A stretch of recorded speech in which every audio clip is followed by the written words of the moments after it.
Hello students, last lecture में हमने bond length के बारे में डिस्कशन किया था और बॉन्ड लेंथ में हमने दो फैक्टर्स पे डिस्कशन कर लिया था। पहला फैक्टर था शेल नंबर और दूसरा फैक्टर क्या था बेटा, बॉन्ड ऑर्डर। तीसरा फैक्टर मैंने बोला था चार्ज, जो हम लोग यहां डिस्कस कर रहे हैं। ध्यान से समझ ले, सीक्वेंस वही रहेगा। पहले हमेशा क्या चेक करेंगे, शेल नंबर। सेकंड नंबर पे क्या चेक करेंगे, बॉन्ड ऑर्डर। और तीसरे नंबर पे क्या चेक करना है, चार्ज। अब चार्ज से क्या फर्क पड़ेगा वो हम लोग डिस्कस कर रहे हैं, ध्यान सुनिएगा। हो क्या रहा है बेटा, अगर हम लोग बात करें तो जैसे शेल नंबर सेम हो गया, पहला फैक्टर, ठीक है। सेकंड फैक्टर क्या है बेटा, बॉन्ड ऑर्डर, वो भी सेम हो गया। अब दो फैक्टर सेम हो गए तो तीसरा फैक्टर क्या आएगा, चार्ज। अब चार्ज से क्या है, अगर किसी स्पीशीज पे पॉजिटिव चार्ज है, दो तरह के चार्ज डेवलप होंगे, पॉजिटिव या नेगेटिव, है ना। तो अगर पॉजिटिव चार्ज बढ़ेगा, है ना, तो क्या हो जाएगा, साइज छोटा हो जाएगा, ठीक है। और नेगेटिव चार्ज बढ़ेगा तो साइज बड़ा हो जाएगा। ये हमने कैटायन एनायन की स्टडी जब करी थी तब भी हम लोग डिस्कस कर चुके हैं आयनिक रेडियस में, वही हम लोग यूज करेंगे। अगर साइज छोटा हो रहा है, तो इंटरन्यूक्लियर डिस्टेंस कम हो जाएगा, और साइज बढ़ रहा है तो इंटरन्यूक्लियर डिस्टेंस क्या हो जाएगा, बढ़ जाएगा। तो ये चार्ज का जो फ्रेमिंग हम लोग करेंगे, चार्ज को यूज करेंगे, वो इससे होगा, ठीक है। देखिए, सबसे पहले बात कर रहे हैं H2O2 O2F2, किसकी बॉन्ड लेंथ कंपेयर करनी है बेटा, OO की, ठीक है ना। अब एक बात बताइए, OO की बॉन्ड लेंथ आपको कंपेयर करनी है यहां पर, तो सबसे पहला फैक्टर क्या देखेंगे, शेल नंबर। OO का शेल नंबर क्या होगा बेटा, यहां पर ऑक्सीजन का शेल नंबर 22, यहां पर भी ऑक्सीजन का shell number 22, shell number same. Second बात क्या देखनी होती है, बॉन्ड ऑर्डर। ये डायटोमिक नहीं है, ये ऑक्सी एनायन नहीं है, तो आप यहां पर क्या करेंगे, पहले स्ट्रक्चर बनाएंगे। H2O2 और O2F2 दोनों का स्ट्रक्चर लास्ट क्लास में मैंने बताया भी था, परऑक्सी लिंकेज वाला जो केस था, है ना, वही है ये। अब इसमें अगर आप चेक करो तो बेटा ऑक्सीजन का यहां पर बॉन्ड ऑर्डर कितना है, 1, और यहां पर भी ऑक्सीजन का बॉन्ड ऑर्डर कितना है, 1। क्या बॉन्ड ऑर्डर सेम है, yes. Shell number same, bond order same. तीसरा फैक्टर क्या लगाना है बेटा, चार्ज। अब चार्ज देखें तो यहां पर इस वाले केस पे ऑक्सीजन पे कैसा चार्ज आएगा बेटा, माइनस। यहां पर भी क्या आएगा, माइनस। अभी मैं डेल्टा माइनस बता दे रहा हूं पोलैरिटी से। और इन ऑक्सीजन पे क्या आएगा, डेल्टा प्लस आएगा, क्योंकि फ्लोरीन ज्यादा इलेक्ट्रोनेगेटिव है, तो फ्लोरीन पे माइनस और ऑक्सीजन पे प्लस। अब आप खुद बताइए, माइनस चार्ज आने का मतलब है साइज छोटा होगा या बड़ा होगा, बड़ा हो जाएगा। साइज बढ़ जाएगा तो बॉन्ड लेंथ ज्यादा, और साइज छोटा हो गया प्लस चार्ज आने की वजह से बॉन्ड लेंथ कम। तो ये इस तरह से चार्ज के कॉन्सेप्ट को आपको यूज करना है। C2H6 C2F6, ध्यान से देखें, C2H6 C2F6 किसका बॉन्ड लेंथ निकालना है, कार्बन का बॉन्ड लेंथ निकालना है बेटा। सबसे पहले क्या देखेंगे, शेल नंबर। कार्बन का जो शेल नंबर यहां आएगा वही शेल नंबर यहां भी आएगा। शेल नंबर क्या हो गया, सेम। शेल नंबर सेम होने के बाद सेकंड फैक्टर क्या देखोगे बेटा, बॉन्ड ऑर्डर। बॉन्ड ऑर्डर के लिए स्ट्रक्चर बनाएंगे तो C2H6 का स्ट्रक्चर कुछ इस तरह से बन जाएगा, ठीक है ना, सब तरफ H आ गया। और C2F6 सेम आएगा, बस हाइड्रोजन को रिप्लेस कर देंगे किससे बेटा, फ्लोरीन से, ठीक है ना। तो यहां पर ये स्ट्रक्चर बन जाएगा C2F6 का। अब आप देखिए खुद ही कि यहां पर बॉन्ड ऑर्डर कितना है बेटा, 1 कार्बन का, और यहां भी बॉन्ड ऑर्डर कितना है, 1। तो देखिए, shell number same, bond order same. अब क्या देखेंगे, चार्ज अगर हम देखें तो बेटा यहां पर हाइड्रोजन की वजह से कार्बन पे क्या डेवलप होगा, माइनस, और फ्लोरीन की वजह से कार्बन पे क्या डेवलप होगा, प्लस। नेगेटिव चार्ज साइज बड़ा, बॉन्ड लेंथ ज्यादा, पॉजिटिव चार्ज साइज छोटा, बॉन्ड लेंथ कम। तो ये तरीका रहेगा चार्ज से क्वेश्चंस को सॉल्व करने का। अब ये सारे फैक्टर समझने के बाद हम इस पे कुछ क्वेश्चंस यहां पर डिस्कस कर रहे हैं, प्रैक्टिस प्रॉब्लम्स ले रहे हैं। देखिएगा, compare the bond length of SF4 SeF4 XY। अब ये XY यहां पर क्या है, देखिए, सपोज आपको स्ट्रक्चर बना के दिया हुआ है, और स्ट्रक्चर SF4 का ऐसा बन जाएगा, है ना। SF4 में फ्लोरीन लोन पेयर, है ना, ये एक्सियल फ्लोरीन, और SeF4 का भी स्ट्रक्चर सेम बनेगा ना, sp3d हाइब्रिडाइजेशन है बेटा दोनों की। यहां पर लोन पेयर आ गया, यहां पर फ्लोरीन आ गया, यहां पर फ्लोरीन आ गया, ये एक्सियल और ये एक्सियल, ये स्ट्रक्चर बन गया। अब आपको एक्स और वाई कंपेयर करने को बोला है। सपोज इसको SF की इक्वेटोरियल पोजीशन की बॉन्ड लेंथ को मैंने x माना, और SeF की इक्वेटोरियल पोजीशन को मैंने y माना, और आपको बोला x और y को कंपेयर करो। अब आप खुद बताइए, जब भी बॉन्ड लेंथ का क्वेश्चन आएगा, पहला काम क्या करेंगे, शेल नंबर। क्या सल्फर फ्लोरीन का शेल नंबर क्या होगा बेटा, 32, और सेलेनियम फ्लोरीन का शेल नंबर क्या होगा, 42। शेल नंबर कम, शेल नंबर ज्यादा, बॉन्ड लेंथ ज्यादा, मतलब x और y में से कौन सी बॉन्ड लेंथ ज्यादा हो जाएगी बेटा, y वाली बॉन्ड लेंथ ज्यादा हो जाएगी। चलिए, moving on to the next question इसी टाइप का। HCOOH और HCOON, है ना, फॉर्मिक एसिड और फॉर्मेट आयन XYZ क्या है? XYZ देखिएगा, सबसे पहले COOH का स्ट्रक्चर बना रहा हूं, C डबल बॉन्ड OOH, यहां पर ये हो गया COH का, और इसी में डबल बॉन्ड O माइनस, और ये आ गया, ठीक है ना, दिस इज HCOO माइनस। अब X और Y क्या है, देखें ध्यान से, सपोज इसको मैंने माना X, इसको मैंने माना Y, और इसको मैंने माना Z, ठीक है ना, this is Z, this is X and this is Y। Carbon oxygen की बॉन्ड लेंथ की कंपैरिजन हो रही है, चेक करिएगा बेटा। यहां पर CO का शेल नंबर देखो, CO का शेल नंबर देखो, CO का शेल नंबर देखो, शेल नंबर सेम है तीनों जगह, CO का शेल नंबर सेम हो गया। सेकंड फैक्टर क्या देखेंगे? Bond order. बेटा CO का बॉन्ड ऑर्डर इस वाले केस में कितना आ रहा है? 2। X वाले केस में बॉन्ड ऑर्डर कितना है? 2, ठीक है। Y देखें, Y में बॉन्ड ऑर्डर क्या दिख रहा है? 2। क्या ये 2 होगा? नहीं। क्या इसमें रेजोनेंस होगा बेटा? Yes, this is oxy anion, resonance होगा। रेजोनेंस होगा तो इसका बॉन्ड ऑर्डर कितना आएगा? 1.5 बॉन्ड ऑर्डर आएगा। तो Y का बॉन्ड ऑर्डर है 1.5 एंड Z वाला जो पार्ट है this will not participate in resonance, ERS नहीं बनाएगा। तो बेटा इसका बॉन्ड ऑर्डर जो है वही रहेगा 1।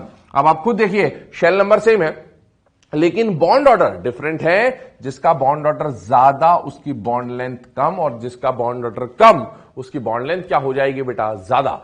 चलिए moving on to the next question, compare the bond length H2F2O2N2। देखें सारे डायटोमिक स्पीशीज है, पहला काम क्या करना है? शेल नंबर निकालना है बेटा। इसका shell number 11, shell number 22, shell number 22, shell number 22, ठीक है ना। शेल नंबर के हिसाब से जिसका शेल नंबर कम उसकी बॉन्ड लेंथ कम, और जिसका शेल नंबर ज्यादा उसकी बॉन्ड लेंथ ज्यादा। ये तीनों 2 आ गए। लेकिन एक बात बताइए, डायटोमिक स्पीशीज है सारे, है ना, और 1 से 20 वाले MOT भी लगेगा। इसका MOT का बॉन्ड ऑर्डर 1 होता है, शेल नंबर से अलग है, इसलिए सॉल्व करने की जरूरत नहीं है। इसका बॉन्ड ऑर्डर देखिए 1, इसका बॉन्ड ऑर्डर देखिए 2, इसका बॉन्ड ऑर्डर देखिए 3। बेटा शेल नंबर तो सेम है लेकिन बॉन्ड ऑर्डर अलग अलग है। जिसका बॉन्ड ऑर्डर ज्यादा होता है, जिसका बॉन्ड ऑर्डर ज्यादा होता है उसकी बॉन्ड लेंथ क्या हो जाती है बेटा? कम। इसका मतलब है ट्रिपल बॉन्ड वाला छोटा, डबल बॉन्ड वाला और थोड़ा सा बड़ा, और उससे बड़ा कौन हो जाएगा? Single bond. तो अगर मैं इसका एग्जैक्ट ऑर्डर बनाने की कोशिश करूं तो H2, फिर N2, फिर O2, और सबसे बड़ी जो बॉन्ड लेंथ आपको यहां देखने को मिलेगी वो किसकी देखने को मिलेगी? F2 की। तो ये ऑर्डर आ जाएगा यहां पर। इसके बाद अगला क्वेश्चन जो है वो भी डिस्कस कर रहा हूं। देखिए ये ऑर्डर हो गया, ठीक है। नेक्स्ट क्वेश्चन जो आ रहा है देखिएगा, OHCHNOCO है ना, और CC, इनकी बॉन्ड लेंथ कंपेयर करनी, सिंगल सिंगल बॉन्ड आपको शो कर रखा है। बेटा सबसे पहले क्या निकालेंगे? Shell number 21, 21, 22, 22 and 22। ये आ गया शेल नंबर। अब शेल नंबर आ गया तो बेटा जिसका शेल नंबर कम उसकी बॉन्ड लेंथ कम, जिसका शेल नंबर ज्यादा उसकी बॉन्ड लेंथ ज्यादा। तो 2121 वाले कम और 22 वाले ज्यादा, ठीक है।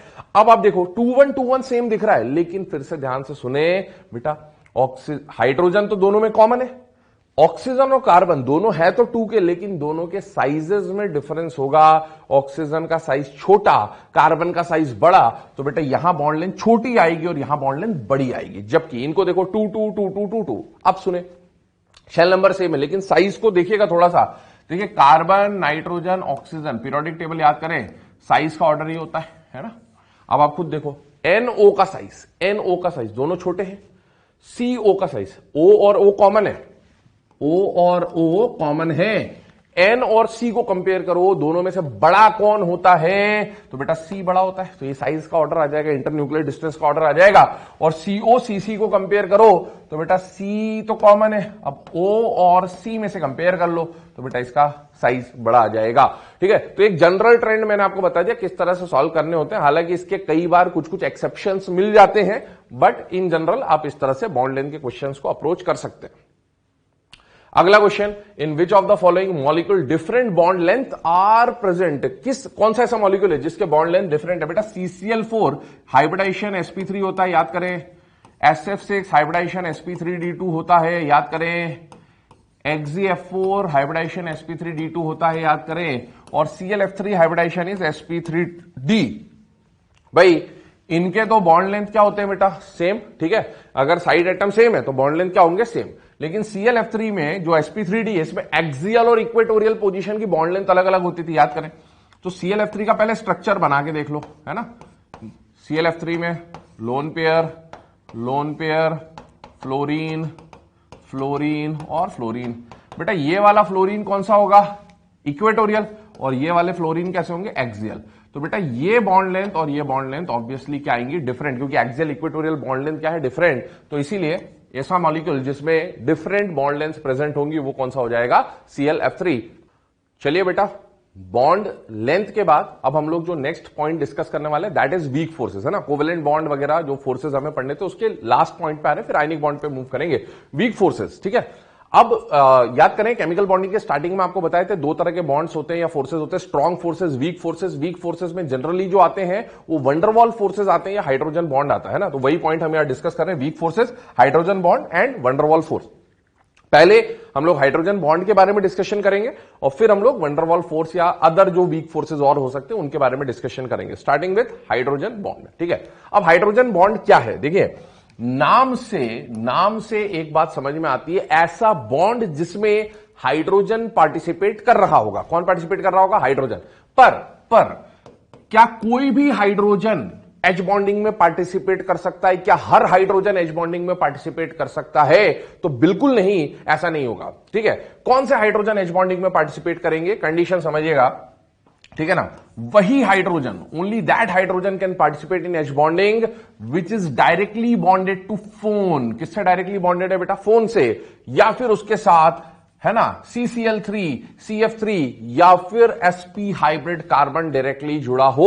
केवल ऐसा हाइड्रोजन एच बॉन्डिंग में पार्टिसिपेट कर सकता है। क्यों, क्योंकि FON या CCl3 या CF3 या sp hybrid carbon they are strong electron withdrawing group, उनका EN ज्यादा होता है। तो बेटा अगर आप समझें, जैसे मैं HF की बात कर रहा हूं ना, F है और H है, तो बेटा फ्लोरीन का EN ज्यादा, फ्लोरीन सारी इलेक्ट्रॉन डेंसिटी अपनी तरफ खींच रहा है, तो फ्लोरीन पे क्या आ गया, डेल्टा माइनस। तो सारी इलेक्ट्रॉन डेंसिटी जब फ्लोरीन के आसपास आ गई तो हाइड्रोजन की इलेक्ट्रॉन डेंसिटी बहुत कम हो गई, तो हाइड्रोजन पे बहुत ज्यादा पॉजिटिव चार्ज आ जाएगा। तो बेटा ये जो पार्शियली पॉजिटिवली चार्ज हाइड्रोजन होगा, डेल्टा प्लस है, बहुत ज्यादा डेल्टा प्लस है, ऐसा हाइड्रोजन ही एच बॉन्डिंग में पार्टिसिपेट कर सकता है। इसको, इस तरह के हाइड्रोजन को मैं यहां पर सिंप्लिसिटी के लिए क्या बोलूंगा, एक्टिव हाइड्रोजन, है ना। इसको आप ऑर्गेनिक से रिलेट नहीं करेंगे।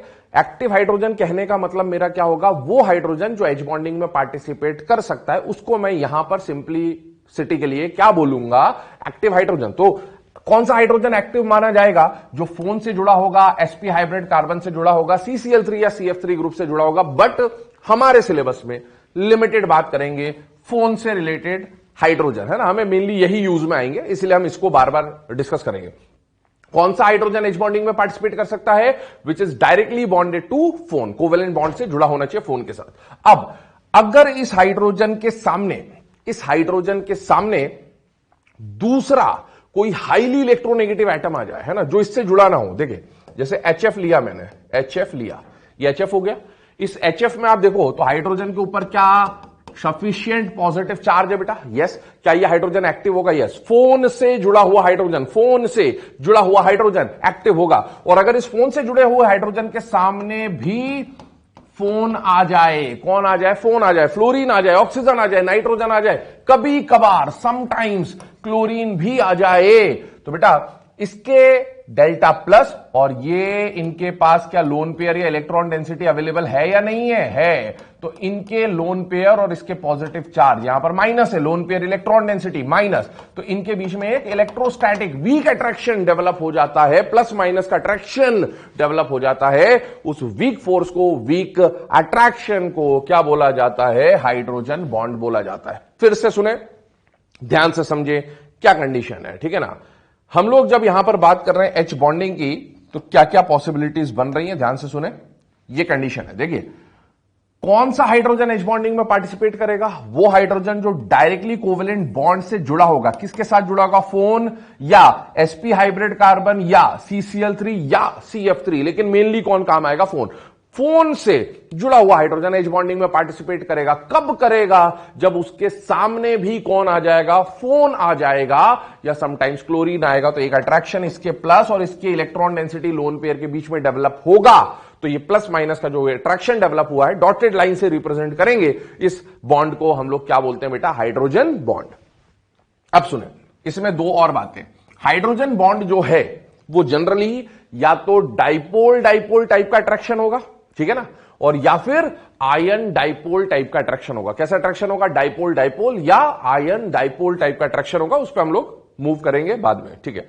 अब देखिए, हाइड्रोजन बॉन्डिंग की डेफिनेशन समझने के बाद आपको अगला जो क्वेश्चन पूछा जा सकता है इसके ऊपर, हाइड्रोजन बॉन्डिंग में बहुत अलग अलग टाइप के क्वेश्चन बनते हैं, छोटे छोटे क्वेश्चन बनते हैं, टाइप्स ज्यादा है क्वेश्चन के, टाइप्स फ्रेमिंग ज्यादा टाइप में हो सकती है। तो पहला क्वेश्चन किसके ऊपर बन सकता है? स्ट्रेंथ ऑफ हाइड्रोजन बॉन्ड में। अब ध्यान से सुनिएगा मेरी बात, अभी जो आपको रिप्रेजेंटेशन दिखाया था एक्स, एच और वाई, ठीक है ना, क्या हाइड्रोजन के ऊपर क्या आना चाहिए बेटा? सफिशिएंट पॉजिटिव चार्ज, जिसके ऊपर क्या होना चाहिए? Minus charge. तो इनके बीच में क्या बन रहा था? H bond. एच बॉन्ड का स्ट्रेंथ देखना है, तो एच बॉन्ड बना किसके बीच में? एक्स और एच के बीच में बना या एच और वाई के बीच में बना? तो एच और वाई के बीच में बना है एच बॉन्ड, ठीक है ना। तो आपको स्ट्रेंथ जब डिटरमाइन करनी होगी तो स्ट्रेंथ का डिटर्मिनेशन किसके बेसिस पे होगा? एच और वाई के बेसिस पे। पहली प्रायोरिटी होगा क्या? ये जो इसका पॉजिटिव चार्ज है ना, एच के ऊपर जितना ज्यादा पॉजिटिव चार्ज आएगा, ये उतना आसानी से इसके माइनस इलेक्ट्रॉन डेंसिटी को अट्रैक्ट करेगा। जितना ज्यादा एच पर पॉजिटिव, उतनी आसानी से इलेक्ट्रॉन खींचेगा। जितने ज्यादा ये इलेक्ट्रॉन खींचेगा, यहां पर इलेक्ट्रॉन की डेंसिटी ज्यादा होगी और दो एटम के बीच में डेंसिटी बढ़ने की वजह से बॉन्ड की स्ट्रेंथ बढ़ जाएगी। तो बेटा सबसे पहला फैक्टर जो आपको कंसिडर करना है वो एच के ऊपर आने वाले पॉजिटिव चार्ज को कंसिडर करना है। बट एक बात बताओ, एच पर ये जो पॉजिटिव चार्ज आएगा ये किसकी वजह से आएगा? एक्स की वजह से। क्यों? क्योंकि एक्स का इलेक्ट्रोनेगेटिविटी ज्यादा है। जितना ज्यादा इसका इलेक्ट्रोनेगेटिविटी, उतना ज्यादा ये इलेक्ट्रॉन खींचेगा, इतना ही ज्यादा इस पर माइनस आएगा, और जितना ज्यादा इस पर माइनस आएगा उतना ज्यादा इस पे प्लस आएगा। इसका मतलब strength of H bonding, En of x should be high. X का En जितना ज्यादा उतना ज्यादा इस पर माइनस, और उतना ही ज्यादा एच पर प्लस। तो जितना ज्यादा एच पर प्लस लाना है उसके लिए En of x should be high. दूसरी बात, सेकंड जो बॉन्ड में पार्टिसिपेट कर रहा है वो कौन है? वाई। भाई अगर एच पर पॉजिटिव चार्ज अलग अलग है, ठीक है ना, तो जिस पे एच पर पॉजिटिव चार्ज ज्यादा उसकी बॉन्ड स्ट्रेंथ ज्यादा। जैसे फॉर एग्जांपल मैं बात करूं, फ्लोरीन से हाइड्रोजन जुड़ा है, ऑक्सीजन से हाइड्रोजन जुड़ा है, नाइट्रोजन से हाइड्रोजन जुड़ा है। क्यों ये तीनों लिए? क्योंकि याद करें वही हाइड्रोजन एच बॉन्डिंग में पार्टिसिपेट करता है जो किससे जुड़ा होगा? फोन से। क्या ये फोन है? यस बेटा। अब तीनों में से बताओ, ये एक्स है आपके, ठीक है ना, तो बताइए फ्लोरीन की इलेक्ट्रोनेगेटिविटी ज्यादा, ऑक्सीजन की कम, नाइट्रोजन की कम, तो सबसे ज्यादा डेल्टा प्लस चार्ज किस पे आएगा? इस पे। उससे कम डेल्टा प्लस इस पे, उससे कम डेल्टा प्लस इस पे। तो बेटा इससे बनने वाला एच बॉन्ड कंपैरेटिवली स्ट्रांग होगा, इससे बनने वाला वीक होगा, इससे बनने वाला और वीक होगा अभी की कंडीशन के हिसाब से, ठीक है। तो एक्स का En ज्यादा तो बॉन्ड स्ट्रेंथ ज्यादा। लेकिन कई बार ऐसा हो सकता है कि यहां जो x है ना, ये x और h की बात कर रहा हूं मैं, ये वाली बात कर रहा हूं, x और h में x क्या हो जाए? सेम। अब भाई ऑक्सीजन दोनों जगह सेम है, तो हाइड्रोजन पर जो पॉजिटिव डेवलप होगा वो भी तो सेम होगा।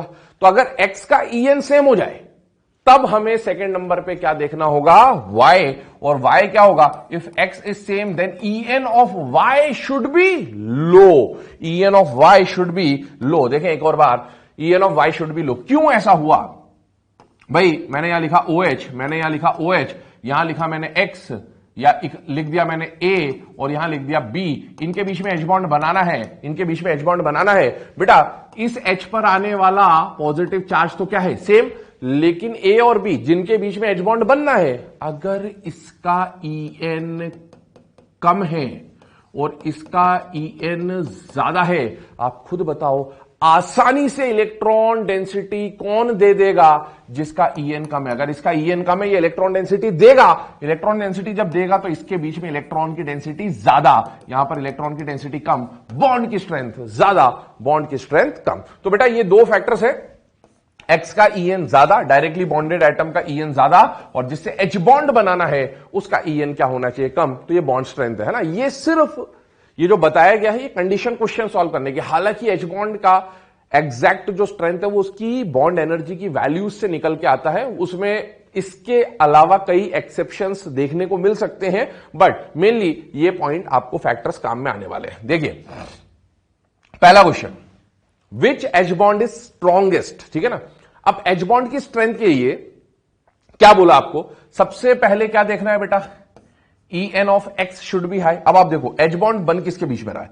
यहां पर इस हाइड्रोजन है ना, और इस फ्लोरीन के बीच में एच बॉन्ड बन रहा है। तो आप देखो इसको मैं स्ट्रक्चर को एक्सपांड कर दे रहा हूं थोड़ा सा, ये ऐसा स्ट्रक्चर है बेटा, ठीक है। इसमें आप देखिए यहां एच बॉन्ड बना है, ये H पर सफिशिएंट डेल्टा प्लस होना चाहिए। क्या ये एक्टिव हाइड्रोजन है या नहीं है? कौन सा हाइड्रोजन एक्टिव होता है? जो डायरेक्टली किससे जुड़ा होता है? फोन से। तो ये H बॉन्ड बना सकता है। कब बना सकता है? जब इसके सामने भी कौन आ जाए? फोन आ जाए। तो क्या H बॉन्ड बनेगा? यस बनेगा। पहले कंडीशन देखते हैं। H2O H2O, ध्यान से देखना, H2O H2O की कंडीशन बना रहा हूं। क्या है H2O H2O की कंडीशन? यहां पर ड्रॉ कर दे रहा हूं। H2O H2O में सबसे पहले आपने क्या देखा कि एक्टिव हाइड्रोजन है या नहीं है। अब एक्टिव हाइड्रोजन है या नहीं है इसको चेक कर रहे हैं। देखिए ये बन गया स्ट्रक्चर H2O का, है ना, और ये बन गया स्ट्रक्चर H2O का। क्या ये हाइड्रोजन एक्टिव है या नहीं है? क्या ये हाइड्रोजन एक्टिव है या नहीं है? क्यों एक्टिव है? क्योंकि फोन से जुड़ा हुआ हाइड्रोजन, फोन से जुड़ा हुआ हाइड्रोजन क्या हो जाएगा? एक्टिव। तो इसके ऊपर सफिशिएंट पॉजिटिव चार्ज है, और फोन से जुड़े हुए हाइड्रोजन के सामने भी अगर फोन आ जाए तो क्या बन जाएगा? H बॉन्ड बन जाएगा। सिमिलरली NH3 की मैं बात करूं तो बेटा नाइट्रोजन हाइड्रोजन हाइड्रोजन हाइड्रोजन, और यहां पर भी NH3 का नाइट्रोजन हाइड्रोजन हाइड्रोजन हाइड्रोजन। क्या ये हाइड्रोजन तीनों एक्टिव है या नहीं है? क्योंकि ये फोन से जुड़े हुए हैं तो बेटा इन पे सफिशिएंट पॉजिटिव चार्ज, और सामने क्या फोन में से कोई आ रहा है? यस। तो इनके बीच में भी क्या बन जाएगा? H bond. अब आपको स्ट्रेंथ देखना है। तो स्ट्रेंथ कैसे देखना है? तो बेटा आप देखिए इस हाइड्रोजन पे आने वाला पॉजिटिव चार्ज, जो जो H बॉन्ड में पार्टिसिपेट कर रहे हैं ना, उन्हीं को देख रहे हैं केवल।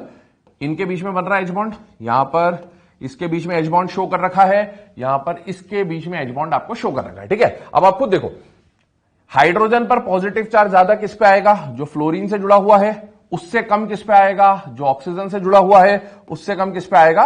जो नाइट्रोजन से जुड़ा है। तो यहां पर पॉजिटिव चार्ज ज्यादा है, यहां पॉजिटिव चार्ज थोड़ा कम है, यहां पॉजिटिव चार्ज और कम है। जितना ज्यादा पॉजिटिव चार्ज इलेक्ट्रॉन डेंसिटी उतनी आसानी से खींचेगा। ध्यान रखें इन दोनों फैक्टर्स में से प्रायोरिटी आप किसको देंगे? फर्स्ट फैक्टर को।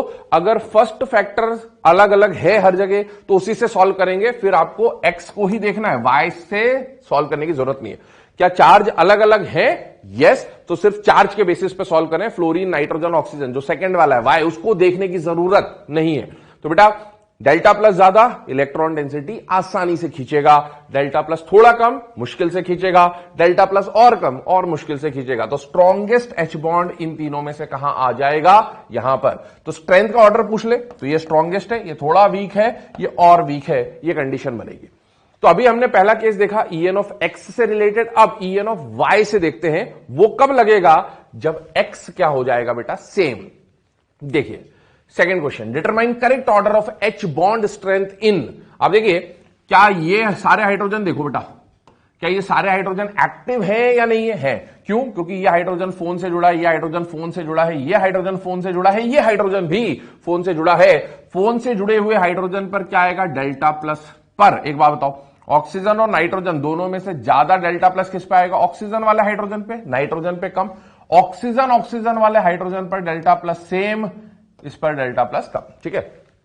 तो ये दोनों जो हाइड्रोजन है ए और बी वाले, इन पे डेल्टा प्लस बराबर आएगा और ज्यादा आएगा, और NH और NH वाले, C और D वाले हाइड्रोजन पर डेल्टा प्लस बराबर आएगा आपस में, लेकिन ऑक्सीजन के कंपैरिजन में कम आएगा। अब आप एक बात बताओ, सबसे पहले क्या देखना है? तो x देखना है। x का En ज्यादा तो डेल्टा प्लस ज्यादा, x का En ज्यादा तो डेल्टा प्लस ज्यादा, x का En कम डेल्टा प्लस कम, x का En कम डेल्टा प्लस कम। डेल्टा En ज्यादा तो मतलब एक बात तो समझ में आ गई, A और B की जो स्ट्रेंथ है वो ज्यादा, और C और D की स्ट्रेंथ जो आएगी वो कम आएगी, ठीक है। ये तो x के बेसिस पे सॉल्व करा, लेकिन A और B दोनों में x सेम है, x सेम है। अब क्या देखेंगे? y, और y कौन होना चाहिए? जो इलेक्ट्रॉन आसानी से दे सके। आसानी से कौन देगा? ऑक्सीजन देगा या नाइट्रोजन देगा? नाइट्रोजन, क्योंकि उसका En कम है तो ये इलेक्ट्रॉन ज्यादा देगा, ये इलेक्ट्रॉन कम देगा। इसका मतलब ज्यादा स्ट्रॉन्ग कौन हो जाएगा? B। ऐसे ही C और D में से अगर मैं बात करूं तो बेटा H पर आने वाला पॉजिटिव चार्ज सेम है, क्योंकि x सेम है, पर y देखो, यहां नाइट्रोजन यहां ऑक्सीजन, कौन आसानी से देगा? नाइट्रोजन आसानी से देगा, तो C स्ट्रॉन्ग हो जाएगा D से। तो आपका स्ट्रॉन्गेस्ट H बॉन्ड कौन बनाएगा? B। उससे वीक कौन हो जाएगा? A, ठीक है। उससे वीक कौन हो जाएगा? C। और वीकेस्ट एच बॉन्ड कौन हो जाएगा, डी। तो ये स्ट्रेंथ ऑफ एच बॉन्ड को सॉल्व करने का तरीका हो गया, किस तरह से एक्स और वाई को अप्लाई करना है। ठीक है, चलिए moving on to the next case. आपके सामने एक क्वेश्चन दिया हुआ है, compare strength of H bond. H bond की स्ट्रेंथ निकालनी है, किसमें निकालनी है, H2O एंड H2O2। बहुत ध्यान से देखिए, H2O H2O2 वाटर और हाइड्रोजन पर ऑक्साइड की बात कर रहे हैं। स्ट्रक्चर देखिए वाटर का, ठीक है, और स्ट्रक्चर देखिए H2O2 का। ये H2O का हाइड्रोजन अगर किसी से H बॉन्ड बनाए और ये H2O2 का H अगर किसी से हाइड्रोजन बॉन्ड बनाए, तो बेटा सामने जो हाइड्रोजन है, यहां पर देखिए, ये ऑक्सीजन और हाइड्रोजन में से इस ऑक्सीजन पर डेल्टा माइनस क्या आएगा बेटा, ज्यादा, और इस ऑक्सीजन पे डेल्टा माइनस क्या आएगा, कम। क्योंकि ऑक्सीजन का ये जो बॉन्ड है, इसकी वजह से कोई चार्ज डेवलप नहीं होगा, जबकि यहां पर इस ऑक्सीजन पे इस हाइड्रोजन और इस हाइड्रोजन की वजह से चार्ज ज्यादा आएगा। डेल्टा माइनस ज्यादा, तो जब ये एच बॉन्ड बनाएगा किसी से, ठीक है, जब ये एच बॉन्ड बनाएगा किसी से, तो बेटा नेगेटिव चार्ज ज्यादा, या आप इलेक्ट्रोस्टैटिक्स भी आप जानते हैं, इलेक्ट्रोस्टैटिक में क्या लिखते हैं, force of attraction F is directly proportional, Coulomb's law है ना, F is directly proportional to Q1 Q2। क्या यहां चार्ज ज्यादा है, यस, तो इसका हाइड्रोजन बॉन्ड स्ट्रेंथ ज्यादा, और यहां पर चार्ज कम है, तो इसका हाइड्रोजन बॉन्ड स्ट्रेंथ क्या हो जाएगा, कम हो जाएगा। तो H2O का हाइड्रोजन बॉन्ड जो बनेगा वो स्ट्रॉन्ग बनेगा H2O के कंपेरिजन में, ठीक है ना, और H2O2 में हाइड्रोजन बॉन्ड की स्ट्रेंथ कम हो जाएगी। ठीक है, तो ये कंडीशन आ गई चार्ज के बेसिस पे। अगला देखें case, compare strength of H bond H2O D2O। ये मैं सॉल्व नहीं कराऊंगा, ये आपको सॉल्व करना है। हां, इसकी एक हिंट है, आपको देखने में क्या लगेगा, H2O और D2O है ना, normal water, heavy water, hydrogen same दिख रहे हैं, लेकिन यहां पर आइसोटोपिक इफेक्ट का यूज आता है, और उस आइसोटोपिक इफेक्ट की वजह से पॉइंट आपको दे रखा है, partial positive charge acquired on D is more than H. D पे जो पॉजिटिव चार्ज आएगा वो ज्यादा, एच पर जो चार्ज आएगा वो कम। तो आपको समझ में आना चाहिए कि डी पर अगर चार्ज ज्यादा है ना, एच बॉन्डिंग के लिए, ये भी एच है, ड्यूटेरियम, ठीक है, तो यहां से बनने वाला बॉन्ड क्या बनेगा बेटा, स्ट्रॉन्ग बनेगा। तो D2O की एच बॉन्डिंग स्ट्रॉन्ग होती है एज कंपेयर टू H2O। चलिए, अब खतरे का निशान, ठीक है ना, समझ में आ ही रहा होगा, मतलब एक्सेप्शन वाले केसेस की बातें कर रहे हैं। ठीक है, तो एक केस यहां पर आ रहा है एक्सेप्शन में, जो आपको ध्यान रखना है। जैसे आप देखिए FH है ना, क्या फोन से जुड़ा हुआ हाइड्रोजन एच बॉन्डिंग में पार्टिसिपेट करेगा, यस। क्या फोन से जुड़ा हुआ हाइड्रोजन एच बॉन्डिंग में पार्टिसिपेट करेगा, यस, है ना। ये दोनों में पहले क्या देखते हैं, चार्ज। तो इस पे आने वाला चार्ज, इस पे आने वाला चार्ज क्या है बेटा, सेम। यहां पर आ रहा है फ्लोरीन, यहां पर आ रहा है ऑक्सीजन। जब एक्स सेम हो तो क्या देखते हैं, वाई। बेटा वाई कौन सा चाहिए होता है, कम ईएन वाला। कम ईएन किसके पास है, ऑक्सीजन। तो इससे बनने वाला बॉन्ड क्या बनना चाहिए था, स्ट्रॉन्ग बनना चाहिए था। लेकिन वैल्यू के बेसिस पे ये देखा गया है कि FHF का एच बॉन्ड स्ट्रॉन्गर है एज कंपेयर टू FHO। तो इस ऑर्डर को आपको ध्यान रखना है। अगला केस, KHF2 ऑन डिसोसिएशन, है ना, जब भी हम एक्वस सॉल्यूशन वगैरह बनाते हैं तो ये डिसोसिएट होगा, तो ये कैसे एग्जिस्ट करेगा, इसके ऊपर क्वेश्चन पूछा जाता है। तो बेटा ये KHF2 का जो डिसोसिएशन होता है, उस डिसोसिएशन में ये इस तरह से एग्जिस्ट करता है ना। इसमें आयन्स पूछता है कौन कौन से आयन है, तो ध्यान रखिए, जब भी KHF2 डिसोसिएट होगा, क्या क्या मिलेगा, K+ और HF2-। ये जो HF2- है, ये एक्चुअल में बना कैसे, उसके ऊपर बात कर रहा हूं। तो HF2- कुछ इस तरह से बना होगा, ध्यान से देखिए। HF में क्या ये हाइड्रोजन एक्टिव हाइड्रोजन है बेटा, यस, क्योंकि ये फोन से जुड़ा है, और फोन से जुड़े हुए हाइड्रोजन के सामने अगर कौन आ जाए, फोन आ जाए, तो वो क्या बनाएगा, H बॉन्ड बनाएगा।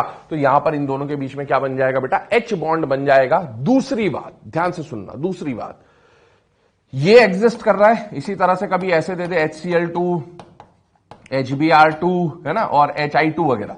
तो नॉर्मल कंडीशंस में HCl2- या HBr2- या HI2- एग्जिस्ट नहीं करते हैं, क्योंकि ये बल्की ग्रुप होते हैं ना। बल्की ग्रुप होने की वजह से ये नॉर्मल साइज वाले कैटायंस के साथ जनरली एग्जिस्ट करते हुए नहीं मिलते। तो आप अपने सिलेबस के अकॉर्डिंगली ये मान के चलेंगे, दे डू नॉट एग्जिस्ट। ठीक है, अब इसमें कंडीशन क्या आई, मैंने आपको बोला था हाइड्रोजन बॉन्ड दो तरह के होते हैं, दो तरह के अट्रैक्शन होते हैं। एक कैसा होता है, डाइपोल डाइपोल अट्रैक्शन, और एक कैसा हो सकता है, आयन डाइपोल अट्रैक्शन। ध्यान से सुनना, डाइपोल डाइपोल और आयन डाइपोल की बात कर रहा हूं। इस केस को देखो जरा ध्यान से, इस केस को देखो जरा ध्यान से बेटा। इस पे प्लस है, इस पे माइनस है, ये पूरा एक मॉलिक्यूल है, और सामने क्या आ रहा है, F-। तो ये मॉलिक्यूल जो है ये पोलर है या नॉन पोलर है बेटा, पोलर। पोलर है मतलब इसके अंदर क्या आएगा, डाइपोल, ठीक है, और ये क्या है बेटा, आयन। तो तो यहां पर होने वाला जो एच बॉन्ड है ये क्या है बेटा, कैसा एच बॉन्ड कहलाएगा, आयन डाइपोल एच बॉन्ड कहलाएगा। क्या कहलाएगा, आयन डाइपोल। है तो एच बॉन्ड ही, पर इसमें अट्रैक्शन कौन सा होगा, आयन डाइपोल अट्रैक्शन होगा, ठीक है ना। और देखें डाइपोल डाइपोल अट्रैक्शन, मेनली हमें डाइपोल डाइपोल अट्रैक्शन काम आएंगे, जैसे मान लीजिए मैं एक एग्जांपल लिख रहा हूं H2O, ठीक है ना, और ये भी ले लिया मैंने H2O। अब आप देखिए क्या ये मॉलिक्यूल पोलर है, यस, मतलब इसके अंदर क्या होगा, डाइपोल। क्या ये मॉलिक्यूल पोलर है, यस, इसके अंदर क्या होगा, डाइपोल। इस पे प्लस है, इस पे माइनस है, इस पे माइनस है, इस पे प्लस है ना, और इनके बीच में क्या बन रहा था, एच बॉन्ड, ठीक है। तो पोलर पोलर का जो अट्रैक्शन होगा, एच बॉन्ड बनेगा, ये कैसा अट्रैक्शन होगा बेटा, डाइपोल डाइपोल अट्रैक्शन। तो एच बॉन्ड दो तरह के होते हैं, डाइपोल डाइपोल अट्रैक्शन और आयन डाइपोल अट्रैक्शन। और जनरली हम लोग जानते हैं डाइपोल डाइपोल और आयन डाइपोल में स्ट्रॉन्गर बॉन्ड कौन से होते हैं बेटा, आयन डाइपोल होते हैं, ठीक है ना। चलिए moving on to the next part, that is types of hydrogen bond. बहुत इंपॉर्टेंट पार्ट है, ध्यान से समझिएगा। टाइप्स ऑफ हाइड्रोजन बॉन्ड में देखिए, हाइड्रोजन बॉन्ड की दो कंडीशन हो सकती है ना। हाइड्रोजन बॉन्ड में सपोज इसके पास एक्टिव हाइड्रोजन है और इसके पास फोन या क्लोरीन में से कोई है, और यहां पर है ना, ये किससे जुड़ा हुआ है बेटा, फोन से, ठीक है। तो फोन से जुड़ा हुआ हाइड्रोजन, एक्टिव हाइड्रोजन, और सामने वाले स्पीशीज में मॉलिक्यूल में भी कौन आ जाए, फोन, तो इनके बीच में एच बॉन्ड बन सकता है। यहां एच बॉन्ड कितने स्पीशीज में बना, विद इन द स्पीशीज बना या दो स्पीशीज के बीच में बना, दो स्पीशीज के बीच में। जब भी दो स्पीशीज के बीच में हाइड्रोजन बॉन्ड बनता है उसे क्या बोलते हैं, इंटर मॉलिक्यूलर हाइड्रोजन बॉन्ड। क्या बोलते हैं बेटा, इंटर मॉलिक्यूलर, मॉलिक्यूल मॉलिक्यूल के बीच में। अब दूसरी बात, ये दोनों मॉलिक्यूल हो सकता है सेम हो सकता है अलग हो। अगर दोनों सेम हुए तो इसे बोलेंगे होमो इंटरमॉलिकुलर, और दोनों अगर अलग हुए तो इसे बोलेंगे हेट्रो इंटरमॉलिकुलर हाइड्रोजन बॉन्डिंग। और एक केस क्या हो सकता है कि एक स्पीशीज हो, उसके पास ऐसा हाइड्रोजन हो जो फोन से जुड़ा है, और इसी के अंदर एक और ऐसा कोई फोन वगैरह हो, तो ये आपस में एच बॉन्ड बना ले। ये एच बॉन्ड दो स्पीशीज के बीच में बना, ये H bond within the molecule बनेगा, विद इन द स्पीशीज बनेगा। ऐसे एच बॉन्ड को क्या बोलेंगे, इंट्रा मॉलिक्यूलर एच बॉन्ड। तो when hydrogen bond is formed between two molecules whether same और different, it is known as intermolecular. When the hydrogen bond is formed within the molecule, then it is known as intramolecular H bond. देखिए classification, H bond दो type के, intermolecular मतलब between two molecules, है ना, may be same may be different. अगर same है तो होमो intermolecular, अगर डिफरेंट है तो हेट्रो इंटरमॉलिकुलर। एग्जांपल्स देखेंगे वन बाय वन। और अगर विद इन द मॉलिक्यूल बन जाए, कैसा बन जाए, विद इन द मॉलिक्यूल, तो उसे क्या बोलेंगे, इंट्रामॉलिकुलर एच बॉन्ड। चलिए सबसे पहले फर्स्ट टाइप जो है, मेन जो टाइप है, that is intermolecular H bond. Intermolecular मतलब दो मॉलिक्यूल्स के बीच में एच बॉन्ड बनेगा। अब दोनों मॉलिक्यूल सेम है तो होमो इंटरमॉलिकुलर, दोनों मॉलिक्यूल डिफरेंट है तो हेट्रो इंटरमॉलिकुलर। देखिएगा, when hydrogen bond is formed between discrete molecules, मतलब दो मॉलिक्यूल्स ऑफ सेम और डिफरेंट कंपाउंड या सेम और डिफरेंट टाइप। एग्जांपल सुने, बहुत इंपॉर्टेंट एग्जांपल, 3 एग्जांपल बिल्कुल क्लियर होने चाहिए। HF, H2O, NH3। अपने सिलेबस में इन 3 मॉलिक्यूल्स का बहुत ज्यादा एम्फेसिस है एच बॉन्ड में। इनकी properties, melting point, boiling point, इन सब पे भी एच बॉन्ड का इफेक्ट आएगा। क्यों इन तीनों को मेन बोला जा रहा है, क्योंकि वही हाइड्रोजन एच बॉन्ड में पार्टिसिपेट करता है जो किससे जुड़ा होगा, फोन से। तो उसमें ये केस पहले आते हैं। देखिए HF, अब आप खुद सोचें, अगर मैं HF का स्ट्रक्चर बना रहा हूं, एच बॉन्ड है ना, तो ये HF बना दिया, HF बना दिया। HF में क्या ये हाइड्रोजन एक्टिव है, यस। क्या ये हाइड्रोजन एक्टिव है, यस। क्या ये हाइड्रोजन एक्टिव है, यस। क्या ये हाइड्रोजन एक्टिव है, क्यों, क्योंकि डायरेक्टली किससे जुड़े हैं बेटा, फोन से जुड़े हुए हैं। अब ये एच बॉन्ड कब बनाएगा, जब फोन से जुड़े हुए हाइड्रोजन के सामने फोन आ जाए। ये एच बॉन्ड, ये एच बॉन्ड, ये एच बॉन्ड, ये बनना चाहिए, ठीक है।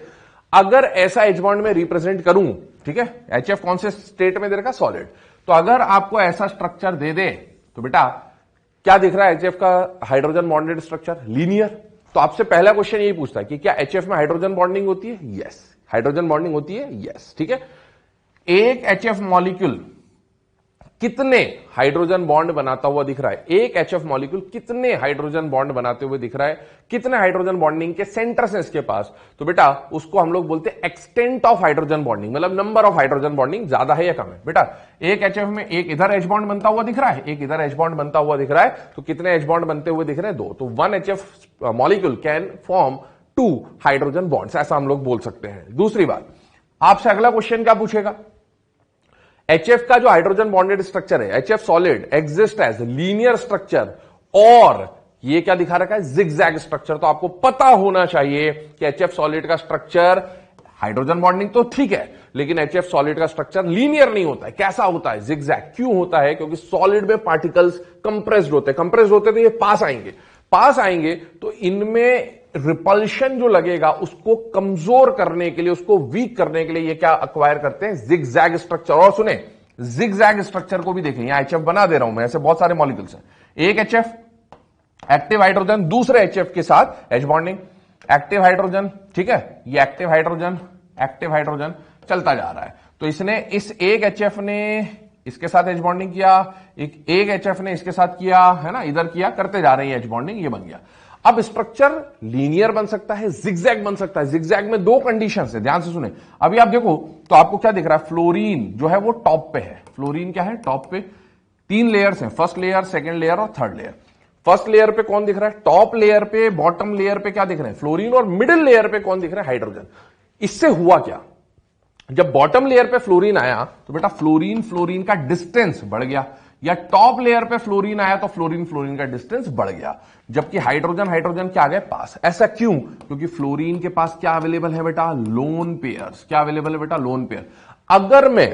अगर मैं फ्लोरीन को यहां रख दूं H की जगह पर, एक और स्ट्रक्चर बन सकता है, HF, है ना।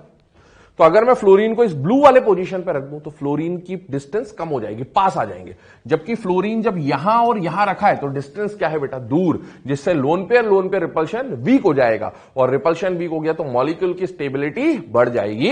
इसीलिए जो HF का जिगजैग स्ट्रक्चर है, ध्यान रखें, वो इस तरह का बन के आएगा। चलिए अगला केस देख रहे हैं, NH3 अमोनिया सॉलिड फॉर्म में क्या कंडीशन बन रही, देखिए NH3 में, ठीक है, ये एक NH3 मॉलिक्यूल है, डिस्क्रीट मॉलिक्यूल ले लिया, ये दूसरा NH3 मॉलिक्यूल है, डिस्क्रीट मॉलिक्यूल ले लिया हमने। अब आप देखो यहां पर जो H बॉन्डिंग हो रही है, क्या ये हाइड्रोजन एक्टिव है, यस। क्या एक्टिव हाइड्रोजन के सामने फोन आ रहा है या नहीं आ रहा है, आ रहा है, तो बेटा H बॉन्डिंग हुई। लेकिन H bonding with in the molecule हुई या दो मॉलिक्यूल्स के बीच में हुई, दो मॉलिक्यूल्स, और दो मॉलिक्यूल के बीच में होने वाली H बॉन्डिंग को क्या बोलते हैं, इंटरमॉलिक्यूलर। यहां पर भी देखो HF जब बनाया था, ये एक HF था, ये दूसरा HF था, H बॉन्डिंग इन दोनों के बीच में हुई थी। तो HF और HF के बीच में जब H बॉन्डिंग हुई तो hydrogen bonding with in the molecule हुई या दो मॉलिक्यूल्स के बीच में हुई, दो मॉलिक्यूल के बीच में होने वाली H बॉन्डिंग को क्या बोलेंगे, इंटरमॉलिक्यूलर। पर दोनों मॉलिक्यूल सेम या अलग, सेम है तो होमो इंटरमॉलिक्यूलर H बॉन्डिंग। यहां देखो NH3 दो मॉलिक्यूल है पर दोनों सेम है, तो इसको भी क्या बोलेंगे, होमो इंटरमॉलिक्यूलर हाइड्रोजन बॉन्डिंग। एक HF ने कितने H बॉन्डिंग किए, दो, एक्सटेंट, याद रखिएगा, काम आएगा आगे। यहां पर देखिए NH3 क्या ये तीनों हाइड्रोजन एक्टिव है बेटा, यस, पर H बॉन्डिंग कोई एक ही बना रहा है। क्यों, क्योंकि बेटा H बॉन्डिंग के लिए हाइड्रोजन को नाइट्रोजन से क्या चाहिए, लोन पेयर, और नाइट्रोजन के पास लोन पेयर है कितना, एक। तो वो तीनों में से किसी एक हाइड्रोजन के साथ H बॉन्डिंग करेगा। और NH3 के लिए भी हमारे सिलेबस में जब हम बात करेंगे NH3 की, तो NH3 का H बॉन्डिंग का एक्सटेंट हम क्या दिखाएंगे बेटा, 2, है ना। एक NH3 में से एक नाइट्रोजन और एक हाइड्रोजन H बॉन्डिंग करेगा, तो इसका एक्सटेंट भी हम लोग क्या लेके चलेंगे, 2। एक खास बात क्या बेटा, एनसीईआरटी जब आप रीड करोगे H बॉन्डिंग की, वहां एक लाइन दे रखी है आपको स्पेसिफिकली, है ना, कि extent of hydrogen bonding depends on physical state. कौन से स्टेट पे डिपेंड करता है, फिजिकल स्टेट पे। मतलब जैसे जैसे स्टेट चेंज होगा, सॉलिड, लिक्विड, गैस, तो या फिर मॉलिक्यूल्स चेंज होंगे, तो H बॉन्डिंग की क्वांटिटी जो है वो चेंज हो सकती है। ऐसा नहीं है कि फिक्स्ड है कि यहां 2 हो सकता है। अमोनिया में कहीं पर 4 हाइड्रोजन बॉन्ड बनते हुए भी दिखेगा, किसी टेम्परेचर पे, किसी प्रेशर पे। लेकिन अकॉर्डिंग टू आवर सिलेबस जब हम बात करेंगे तो HF में आपको एक्सटेंट क्या मान के चलना है, 2, और NH3 में भी आपको एक्सटेंट क्या मान के चलना है, 2। चलिए ये H बॉन्डिंग हो गया, ठीक है ना। स्ट्रक्चर कैसा बन गया इसका, लीनियर स्ट्रक्चर बन जाता है अमोनिया। आगे देखें, स्ट्रक्चर ऑफ आइस, बहुत जरूरी बात, ठीक है। H2O की बात कर रहे हैं और H2O कौन से फॉर्म में ले लिया, सॉलिड। ध्यान से सुनना इस पूरे केस को। Ice has open cage like structure, ये बहुत बार आपने पढ़ा है कि density of ice is less than water, उसका रीजन क्या बोलते हैं, ओपन केज लाइक स्ट्रक्चर, है ना। Due to which distance between H2O molecule increases, भाई ओपन केज होने की वजह से क्या होगा, बीच में खोखला, ये देखें स्ट्रक्चर, है ना। ये एक H2O हो गया, ये दूसरा H2O हो गया, ये तीसरा H2O हो गया, ये चौथा H2O हो गया, बीच में खाली स्पेस है, एयर भरी हुई है, तो ये ओपन केज स्ट्रक्चर होगा। अगर ये पास होते तो डेंसिटी बढ़ जाती, पर ये दूर है तो बेटा इस मास ऑक्यूपाइड पर यूनिट वॉल्यूम क्या हो जाएगा, कम। तो इसी वजह से, डिस्टेंस की वजह से वॉल्यूम बढ़ गया, डेंसिटी कम हो गया, और डेंसिटी कम हो गया तो ये क्या करेगा बेटा, फ्लोट करेगा। इसीलिए बोलते हैं आइस फ्लोट्स ऑन वाटर, क्योंकि वाटर में ये मॉलिक्यूल पास होंगे, एज बॉन्डिंग वहां भी होगा पर पास होंगे, ओपन केज स्ट्रक्चर नहीं होता। जबकि यहां पर ओपन केज होने की वजह से, डिस्टेंस बढ़ने की वजह से डेंसिटी कम हो गई, क्योंकि पर यूनिट वॉल्यूम जो मास आएगा वो कम आएगा। Therefore ice can float over water and water has maximum density at 4 degree Celsius. ध्यान रखें, 4 डिग्री सेल्सियस पे वाटर की डेंसिटी क्या होती है बेटा, मैक्सिमम। डेंसिटी कम मैक्सिमम होगी जब पर यूनिट वॉल्यूम मास बढ़ जाएगा। वो क्यों होता है, क्योंकि बेटा 0 डिग्री पे ये आइस का स्ट्रक्चर है, ठीक है ना। अब जैसे ही टेम्परेचर बढ़ेगा तो ये कोलैप्स हो जाएगा, स्ट्रक्चर टूट जाएगा, ये पास आ जाएंगे, और पास आएंगे तो उसी वॉल्यूम में मास जो है वो बढ़ जाएगा, क्योंकि नंबर ऑफ वाटर मॉलिक्यूल बढ़ जाएंगे, और इसी वजह से मास बढ़ने की वजह से, पर यूनिट वॉल्यूम मास बढ़ने की वजह से डेंसिटी बढ़ जाती है, और 4 डिग्री सेल्सियस पे वाटर की डेंसिटी क्या हो जाएगी, मैक्सिमम हो जाएगी। दूसरी कुछ खास बातें ध्यान से सुनना। क्या खास बात है, आप देखो, एक वाटर मॉलिक्यूल जो है, ये जैसे इसको मैं लेके चल रहा हूं ना ताकि समझाना आसान हो। HF में कितने, एक मॉलिक्यूल कितने एच बॉन्ड बना रहा था, 2। NH3 में मैंने बोला कंडीशन चेंज हो सकती है बट अपने सिलेबस के हिसाब से, NH3 में एक NH3 कितने एच बॉन्ड बना रहा था, 2। H2O को देखो, H ये ऑक्सीजन है, ऑक्सीजन के 2 लोन पेयर है, दोनों एच बॉन्डिंग में पार्टिसिपेट कर रहे हैं। तो एक वाटर मॉलिक्यूल कितने एच बॉन्ड बनाएगा, 4। HF 2, NH3 2 और H2O कितने बनाएगा, 4, ठीक है ना। अब आप एक बात समझिए, इस पे और क्या क्वेश्चन पूछते हैं। एनसीईआरटी जब आप रीड करोगे तो उसमें कुछ बातें दे रखी है ना, low temperature structure of ice is cubic. कैसा स्ट्रक्चर होता है, क्यूबिक। ये पॉइंट याद रखें।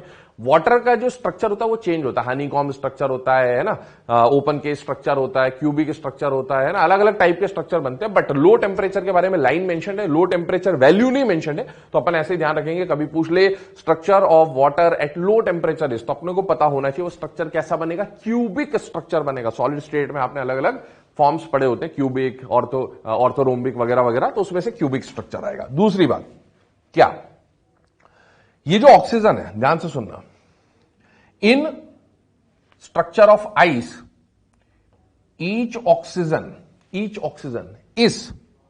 Oxygen is tetrahedrally surrounded by 4 other oxygen atoms. ये वाले ऑक्सीजन को देखो बस, है ना। क्या ये ऑक्सीजन 4 ऑक्सीजन से सराउंडेड है या नहीं है, और 4 से सराउंडेड है तो टेट्राहेड्रल स्ट्रक्चर होता है। तो आपको कभी बोले कि in ice each oxygen is tetrahedrally surrounded by 4 other oxygen atoms, तो यस, और ये चारों का डिस्टेंस क्या होगा, same. All 4 oxygen are equidistant. इसी तरह से ध्यान से देखिएगा, ठीक है ना। In ice each oxygen is tetrahedrally surrounded by 4 hydrogen atoms. Each oxygen is tetrahedrally, 1 2 3 4, 4 hydrogen भी टेट्राहेड्रली सराउंड करेंगे।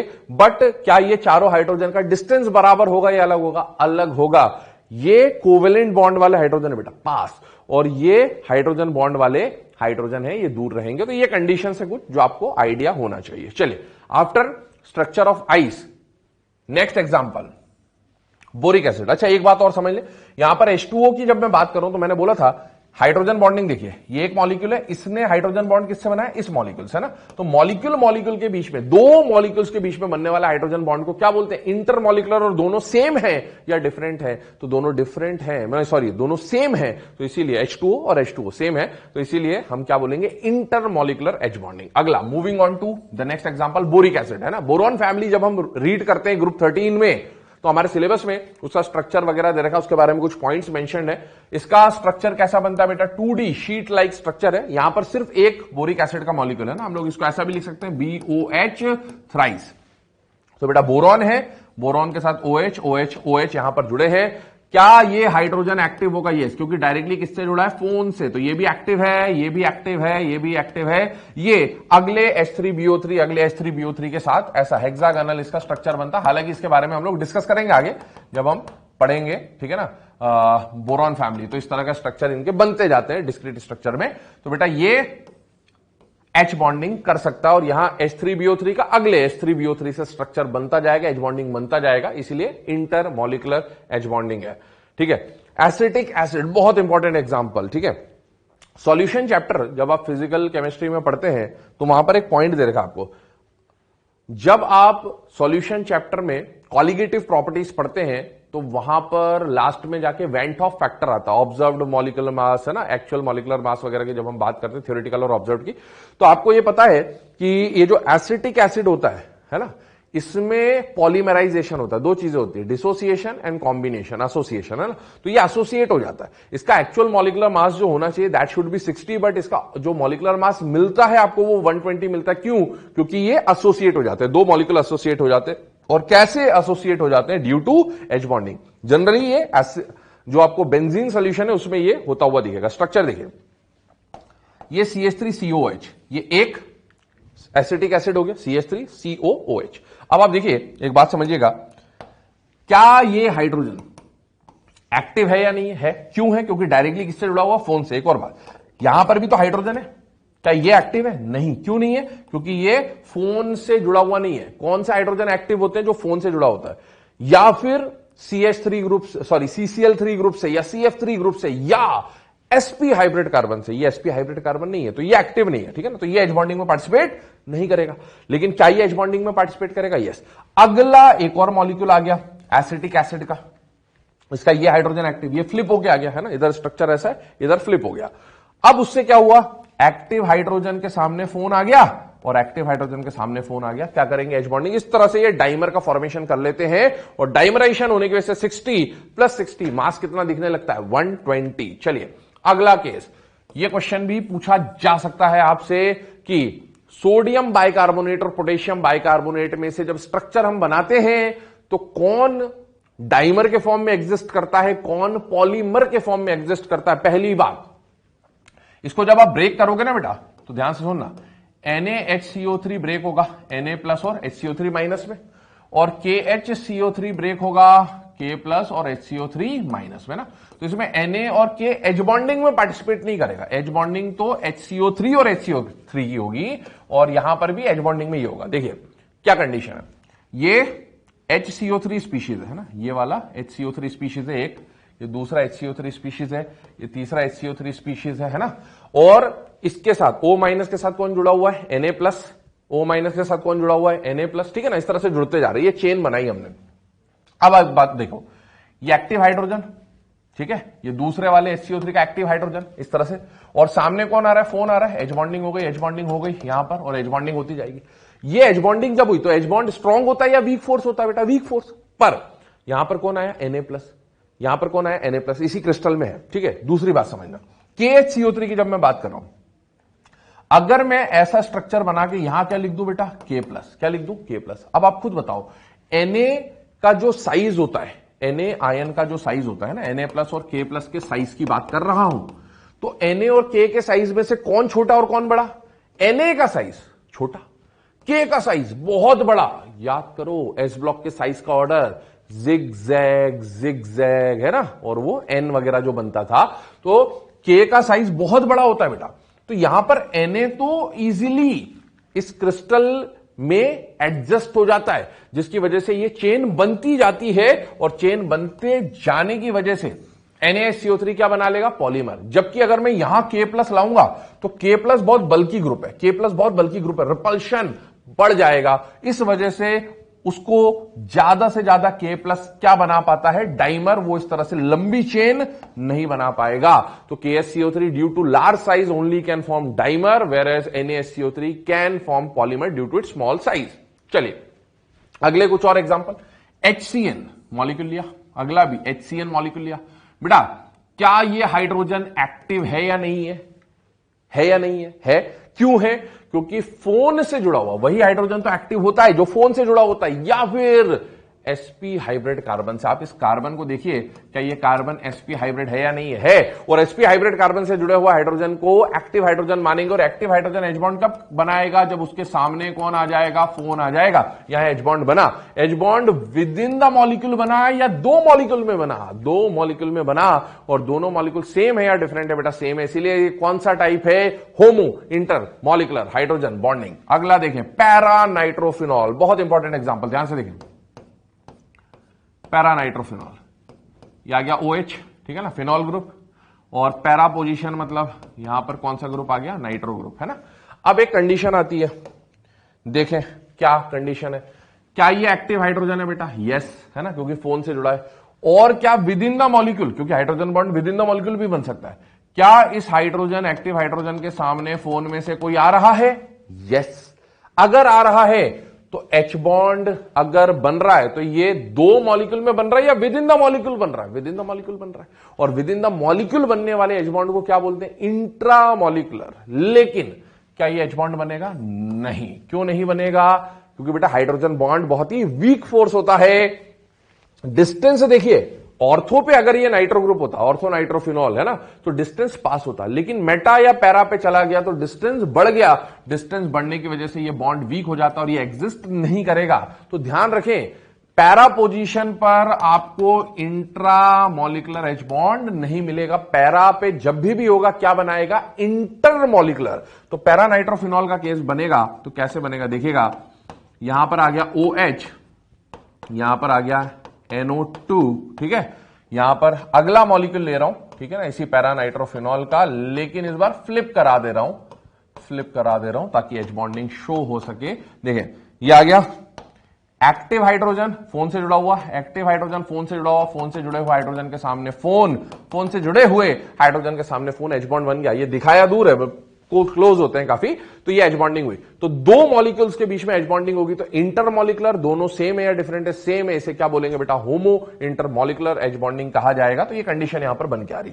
दूसरी बात सुने, कई बुक्स में जब आप देखोगे तो ये जो H बॉन्ड मैंने बनाया ना, यहां पर देखें ध्यान से, H बॉन्ड बनाया, किसके साथ बनाया? Double bonded oxygen. कहीं पर क्या दिखेगा? कोऑर्डिनेट वाले ऑक्सीजन के साथ दिखा देगा। तो कंफ्यूज नहीं होना है ना, रेजोनेंस है, कंडीशन एक ही है। चलिए आगे बात कर रहे हैं, क्लियर कर रहा हूं इसे।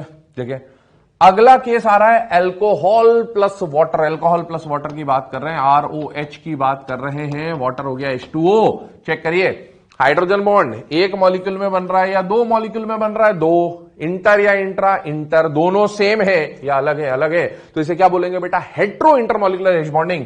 क्या ये एक्टिव हाइड्रोजन है बेटा? यस, है ना। ऑक्सीजन से जुड़े हुए हाइड्रोजन पे क्या आता है? प्लस आता है, ये एक्टिव हाइड्रोजन है। उसके सामने क्या फोन में से कोई आ रहा है? यस। क्या बन जाएगा? H bond. H बॉन्ड दो मॉलिक्यूल में बना तो इंटरमॉलिकुलर, दोनों सेम या डिफरेंट? तो इसको क्या बोलेंगे? Hetero intermolecular H bonding.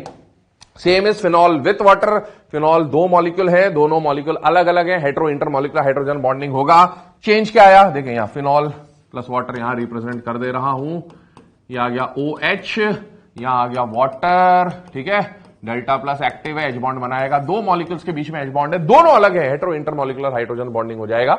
दूसरी बात, ये जो अल्कोहल फिनॉल वाटर का जो केस है ना, ये हेल्प करता है बेटा सॉल्युबिलिटी में। किसमें हेल्प करता है? सॉल्युबिलिटी। एक क्वेश्चन आपसे जनरली पूछा जा सकता है, अल्कोहल है ना, अदर ऑर्गेनिक कंपाउंड्स के कंपैरिजन में alcohol is soluble, more soluble in water, या phenol is more soluble in water वगैरह, ऐसा पूछा तो बेटा सॉल्युबिलिटी के दो कॉन्सेप्ट होते हैं। पहला तो लाइक डिसॉल्व लाइक, जो बेसिक कॉन्सेप्ट है ना, लाइक डिसॉल्व लाइक। एक तो वो फैक्टर आ जाएगा, पोलर पोलर में डिसॉल्व होगा, नॉन पोलर में डिसॉल्व होगा। और दूसरा फैक्टर क्या आएगा? अगर आपको लाइक डिसॉल्व लाइक वाला ऑप्शन नहीं दे रखा है तो आप बोल सकते हो due to H bonding, due to H bonding solubility gets increased, ठीक है ना। चलिए अब इसके बेसिस पे कुछ क्वेश्चन हम लोग यहां देख रहे हैं। क्या क्वेश्चन है? विच of the following species exist, है ना। एसिडिक वाटर की बात कर रहा हूं। किसकी बात कर रहा हूं बेटा? Acidic water.